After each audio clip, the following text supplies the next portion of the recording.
Hi.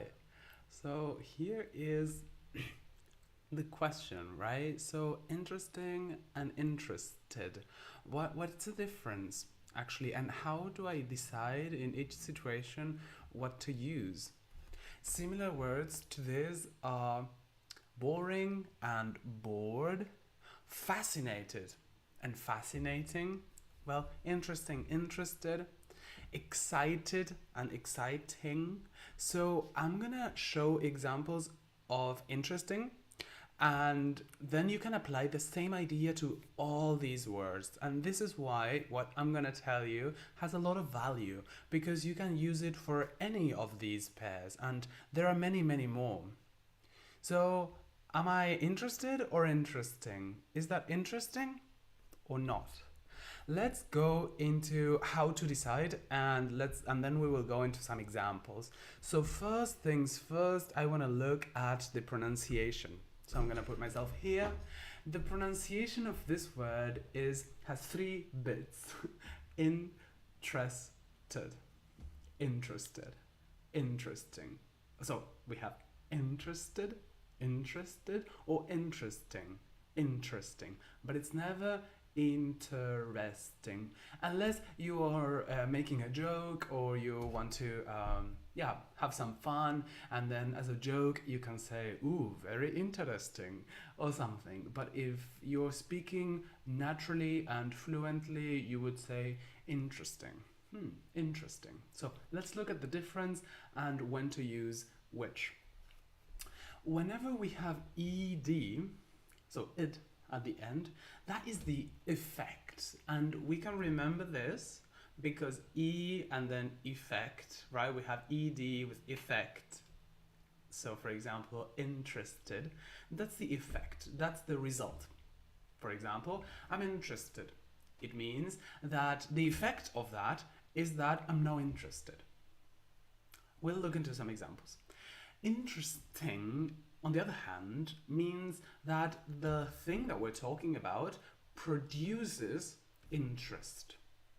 This is why we say that ing is like production. And you can remember because ing has an I and production has an I. I underlined these letters because ing is always the production. For example, if I say this book is interesting, then I mean that it produces interest, right? And then I can say I'm interested, and that is the effect. Well, because this book is interesting, then the effect of the book being interesting, is that I'm interested, right? We will look into some examples now. But basically, the difference between interested and interesting is that interesting is something that produces interest, and interested is something that is affected. So that's the effect. And some people say, aha, so interesting is only for objects, like a book can be interesting or a movie can be interesting. And that is true. Objects are always interesting or boring, right? A book can be interesting or boring, but a person can also be interesting. And that means that the person tells fun stories, or they usually watch cool movies that then they talk about. And then when they talk about, for example, the documentary that they watched, then that's interesting. So the person is interesting. It produces interest. Very interesting. I am listening, I'm interested. That's the effect. Let's look at some examples in real life. And it's really cool if you can practice with me, practice out loud, nobody's hearing, so that you can also incorporate them into your speech. So let's read. Do you want to buy this? Do you want to buy this? I can also say, do you want to buy this? Do you want to buy this? Do you want to buy that? Do you want to buy this? And you can say, not interested, not interested, or not interested, not interested, not interested, I'm not interested. That doesn't interest me. Not interested. So it's a polite way of saying no. Do you want to come to the jazz event in town? Right? Again, so do you want to come, or do you want to come? Do you want to come to the jazz event in town? And I can say, yeah, sounds interesting. Yeah, sounds interesting. So the event produces interest. Yeah, sounds interesting, right? Interesting. Notice how here I don't say it sounds interesting, which is possible. You can always say it sounds interesting, but also in this case you can leave away the it, and because it's spoken, and then you can say sounds interesting. Sounds interesting. Yeah, I'm coming. Sounds interesting. The event produces interest. And let's look at some two other examples, and the last one here is a bit different.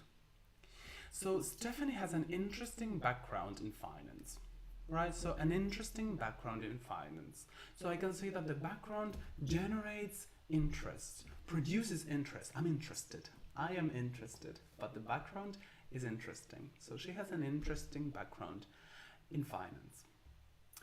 And let's look at the last one. Matt has an interesting point of view on things. And here, it depends on how I say it. For example, I can say, Matt has an interesting point of view. Yeah, it's an interesting point of view. And here I show it's honest interest. I'm interested. But I can also say, Matt has an interesting point of view. Interesting point of view. And I'm taking distance and I'm saying, maybe it's a bit funny. Maybe I don't agree so much. Maybe it's a bit crazy, his point of view. He has an interesting point of view. So it's a polite way of saying what he said didn't make sense, or what he said was a bit off, right? So you say, interesting point of view, right? So here we are using a little bit of irony. So we say interesting, but we don't say actually that it produces interest, right? So as a summary, that is the difference between interested and interesting, is that interested is the effect and interesting is the production of interest. And the same thing happens with excited and exciting, boring and bored, fascinating and fascinating. You've got this. So, cheers, Uriel. Let's stop this one and stop.